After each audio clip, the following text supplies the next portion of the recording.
Let us innovate the Republic of Korea's election administration system to achieve national unity. Good day, I am Professor Nam Yong Lee. I also serve as chairperson of the Bukak Forum. The Bukak Forum seeks to guide and enlighten the public for the sustained advancement of sound liberal democracy and a free market economy. Esteemed citizens, today I wish to present a direction for a fundamental overhaul of the Republic of Korea's outdated election administration system.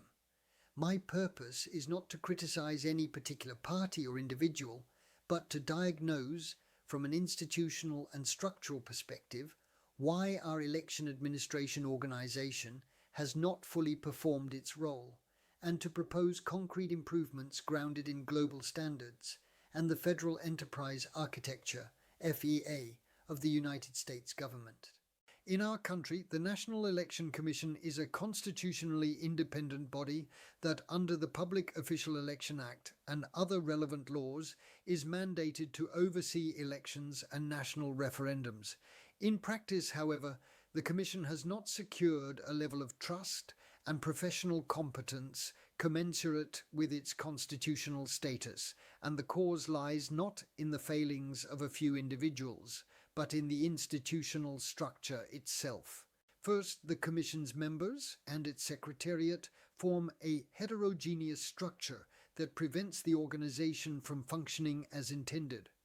Members are typically sitting judges or prominent external figures serving part-time, while the Secretariat is composed of career civil servants.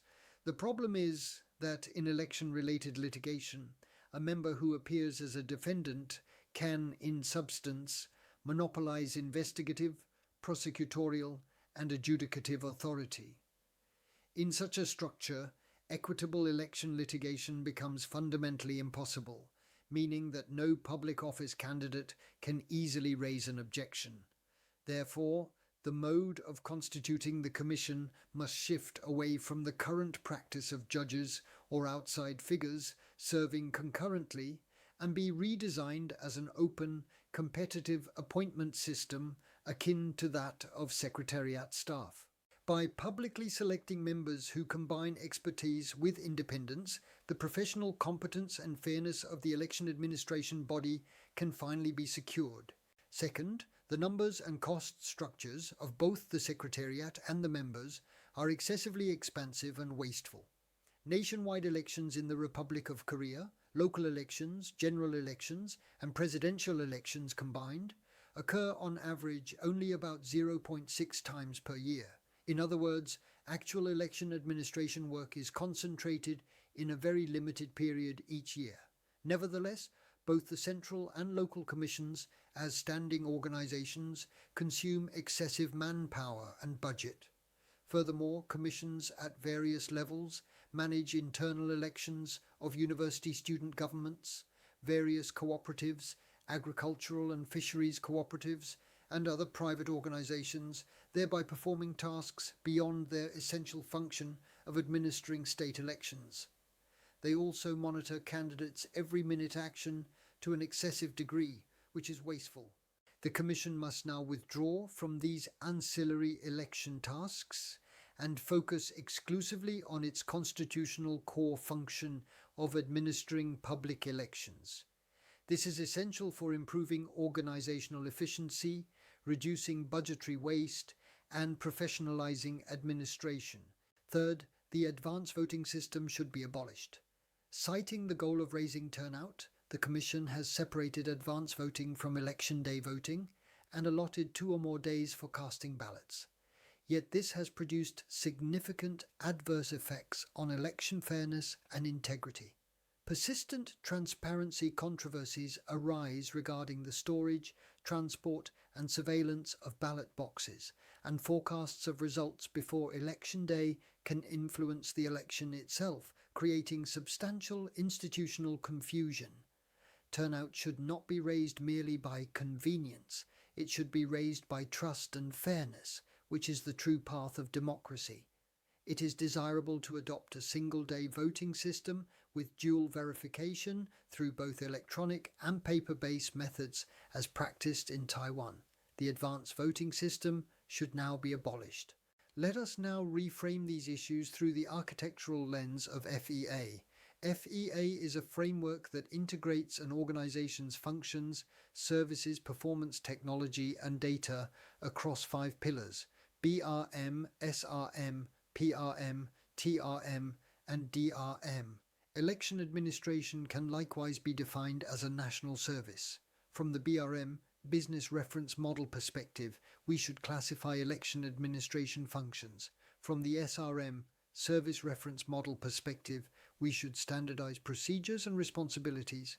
And through the PRM, Performance Reference Model, we should quantify indicators of fairness, transparency, and efficiency.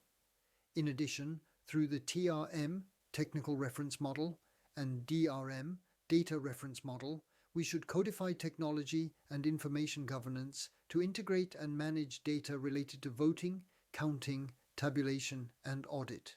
This architecture-based approach strengthens the professional competence and accountability of the election administration organization while ensuring technical trustworthiness and public verifiability. The concrete reform agenda can be summarized in 5 points. First, a comprehensive redesign of governance is required. Commission members should no longer serve concurrently as judges or external dignitaries. They should be appointed through open competition. A defined proportion of full-time professional members should be installed, and dedicated members by specialty, law, administration, IT, security, and accounting, should be organized to reinforce substantive expertise and responsibility. Second, we must rationalize the Secretariat's staffing structure. Personnel excessively dispersed nationwide should be boldly reduced, and non-core repetitive tasks should be standardized and digitized and then shifted to outsourcing or entrusted services. The organization should be restructured into a compact elite team of experts focused on the core functions of voting, counting, data preservation, and security audits. Third, external oversight and the separation of powers must be institutionalized.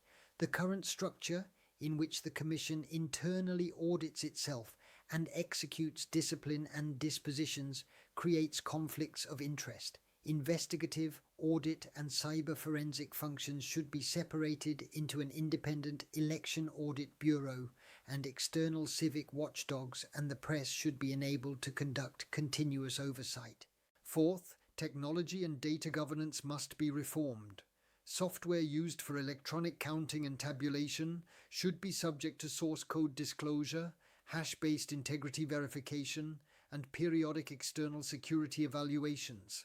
Logs must be maintained for the creation, storage, access, and deletion of all election data, and an open data portal accessible to all citizens should be established.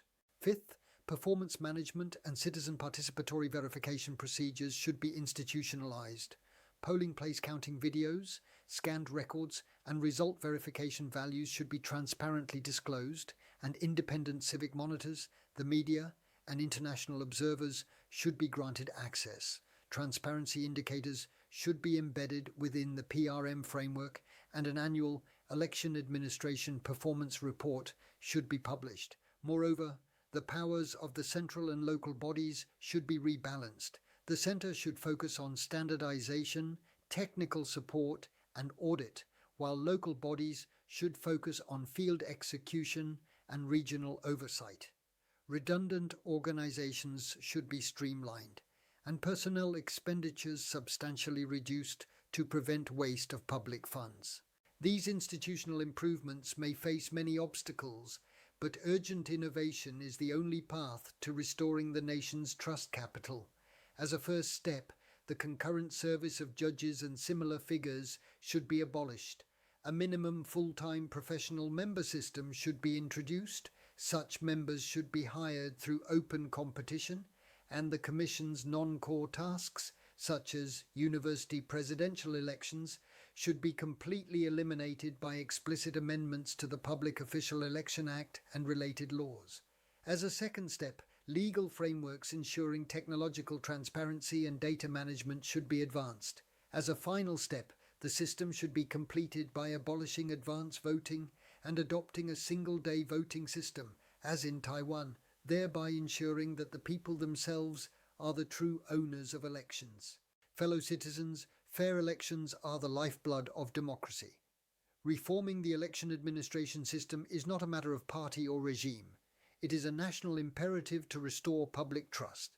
I am confident that when these reforms are realized, the Republic of Korea's election system will be reborn as a world best practice recognized globally.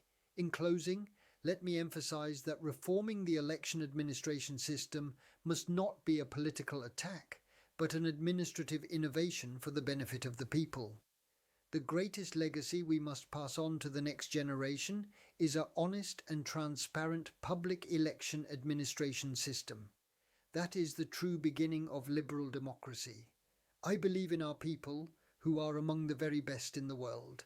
Thank you very much for your attention.